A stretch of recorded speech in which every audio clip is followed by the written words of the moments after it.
Salut tout le monde, un petit tuto aujourd'hui sur qu'est-ce qu'on regarde avant de partir.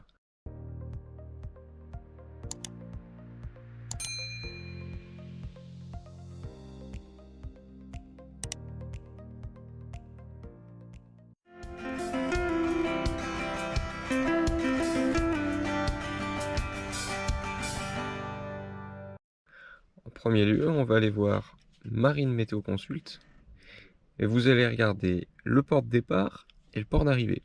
Ça va vous donner un petit peu une idée sur ces deux ports ce que vous allez rencontrer. Aujourd'hui, vous voyez que c'est vert à orange en rafale, donc c'est plutôt une bonne météo. Ensuite, une fois que vous avez fait ça, vous pouvez aussi regarder la météo sur la zone, mais vous pouvez surtout aller voir Windy. Et Windy vous donne les vents sur l'ensemble du bassin. Si vous prenez l'application, vous pouvez aller choisir votre modèle, sachant qu'Arrow est quand même pas mal précis. On en a d'autres comme NEMS, Icon, etc. Celui-là va être plus large. Et une fois que vous avez fait ça, tout simplement, vous allez pouvoir regarder un petit peu l'idée de prévision. Donc par exemple ici à 8 h, on voit, nous on part d'ici, on voit qu'on va être à peu près au pré. Ça pourrait être gênant parce qu'après on veut aller au Sainte-Marie-de-la-Mer, mais on voit que il y a un moment où le vent va tourner, donc il suffira de s'arrêter un petit peu. Et puis de continuer tout simplement. Voilà, donc première chose en vous réveillant, c'est de regarder votre iPhone en regardant la météo. Vérifiez bien la météo le matin même si vous l'avez regardé la veille. Des fois, on ne sait jamais, ça peut changer. Donc c'est une bonne précaution à prendre.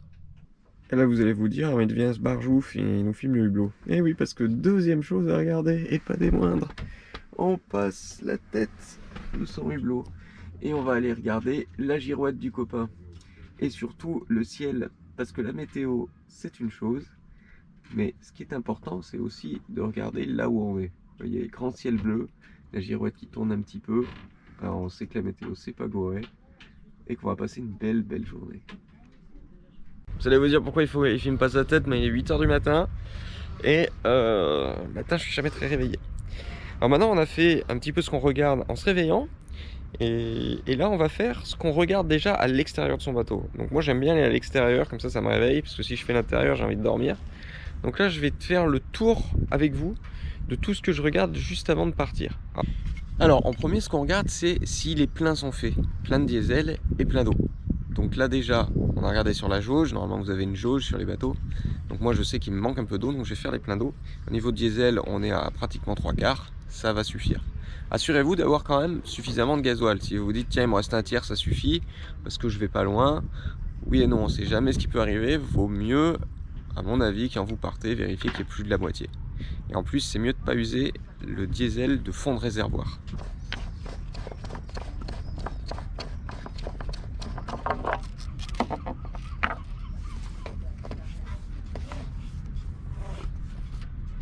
Allez, petite astuce pratique pour certains. Votre bouchon d'eau. Comme moi, vous voyez que, alors souvent sur les bateaux, il y a une chaînette et on ne peut pas l'enlever. Mais si, comme le mien, la chaînette est cassée ou si des fois il s'enlève, pensez à tout le temps le mettre au même endroit. Par exemple, moi, je le mets tout le temps là, en pied de main. Et surtout, quand on fait un briefing équipier, on dit à ses équipiers, quand vous enlevez le bouchon d'eau, vous le mettez là. Ce qui fait que tout le monde sait qu'on le met là. On le met toujours ici et vous ne vous posez pas la question. Le bouchon d'eau sera toujours au même endroit.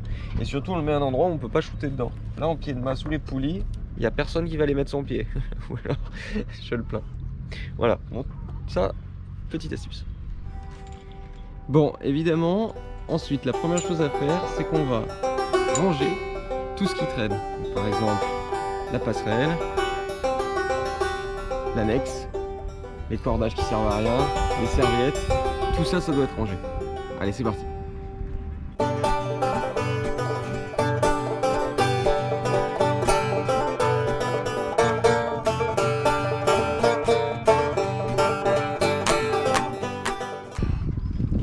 Bien sûr, on vérifie avant qu'on enlève bien le tuyau d'eau. Moi, je vous conseille, dès que vous avez fini le plein d'eau, vous allez enlever le tuyau d'eau, parce que ça arrive qu'on l'oublie.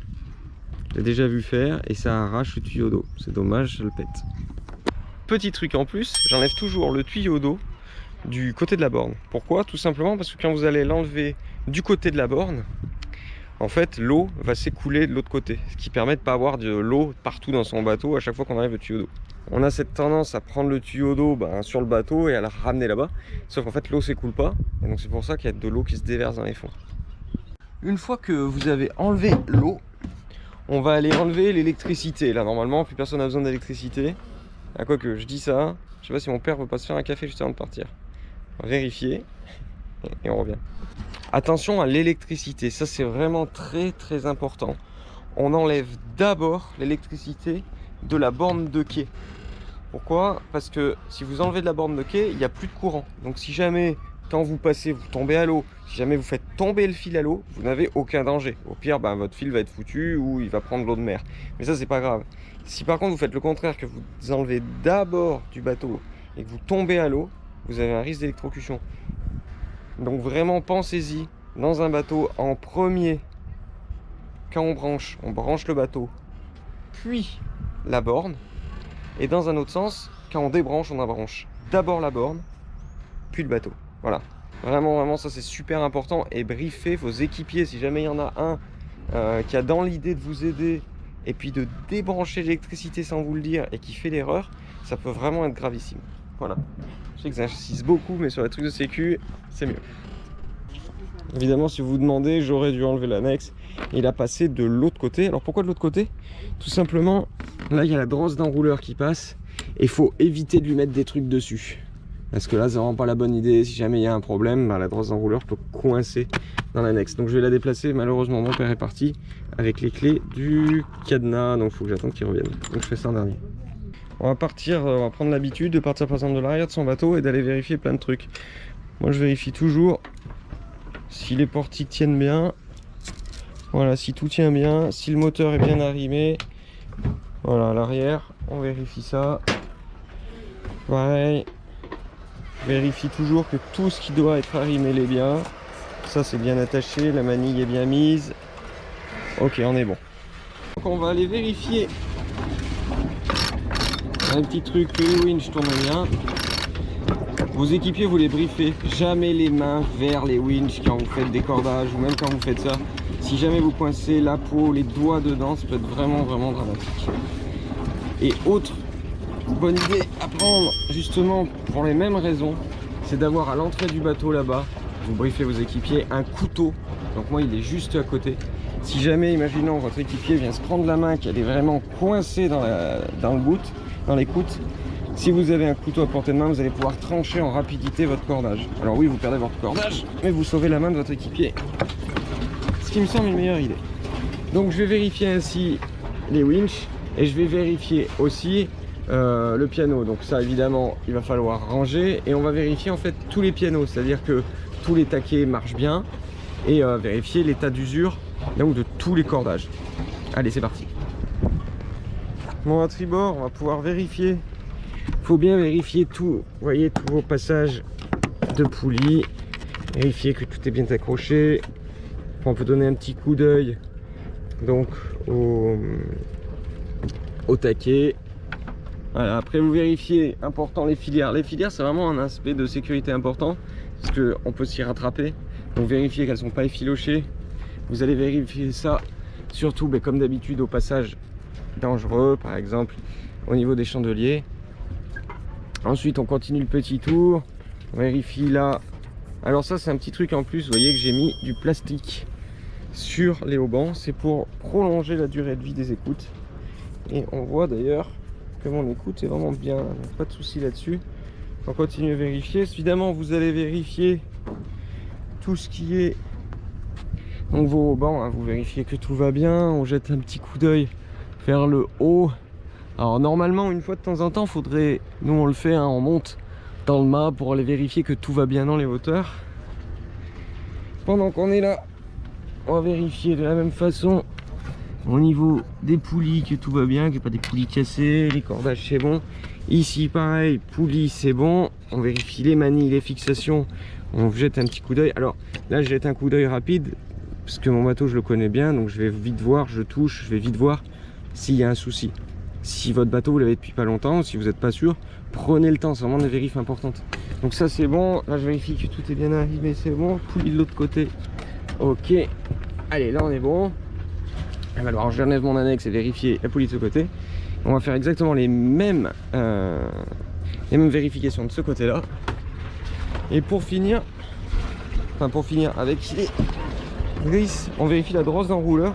Ça m'est déjà arrivé que ça se dévisse et qu'on l'ait pas vu, donc on vérifie, tout va bien, tout va bien. Drosse d'enrouleur va bien, ok, ok, c'est parfait. Normalement là au niveau des drisses vous avez tout vérifié, on va aller voir le génois à l'avant qui est pas de problème. Alors là faudra que je remplace parce que Thibaut va m'engueuler. D'ailleurs on devait le voir, je lui fais un petit coucou de cette vidéo. On vérifie que justement il n'y a pas de souci avec les coudes de génois, mais tout va bien. Ensuite moi je vérifie toujours un petit peu mon enrouleur, là il va bien. Et on va aller vérifier dans la baie à mouillage. Alors ça va falloir vérifier après puisque là pour l'instant il y a les écoutes qui gênent. Baie à mouillage, il va falloir vérifier que l'encre est bien arrimée et surtout qu'il y a un nœud dessus. Alors j'enlève ce qui me gêne.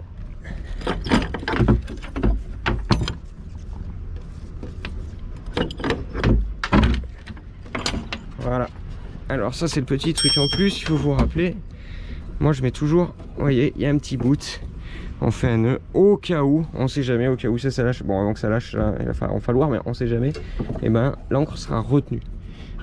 Quand on va au mouillage ou quand on s'apprête à faire un mouillage, il faut penser à venir enlever le nœud avant de commencer à jeter l'encre, parce que sinon si vous le faites au dernier moment ça va être chiant. Voilà, donc là tout va bien, on va refermer le coffre et vérifier le reste.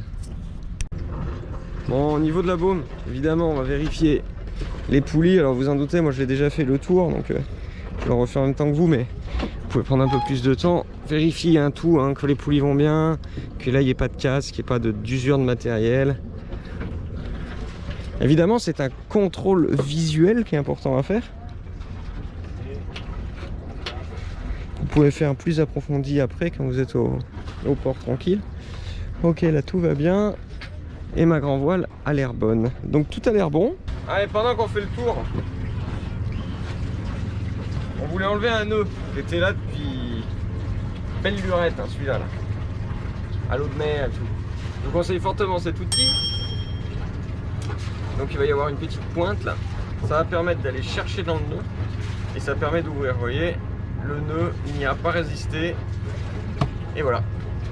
Donc cet outil très très pratique. Il fait aussi des mamilleurs, couteaux et machine à café. Important, je l'ai oublié, il faut vérifier vos lignes de vie avant de partir.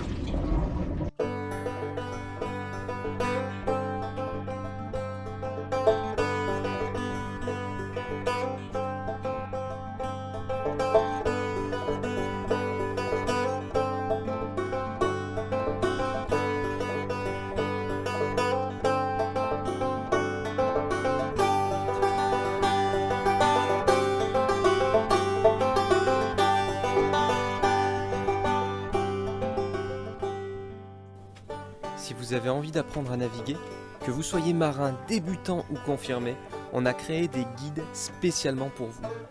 Vous les retrouverez dans la description de cette vidéo, alors n'hésitez pas à aller faire un tour sur notre page Utip. Et puis si la vidéo vous a plu, pensez à vous abonner. Allez, à bientôt les copains.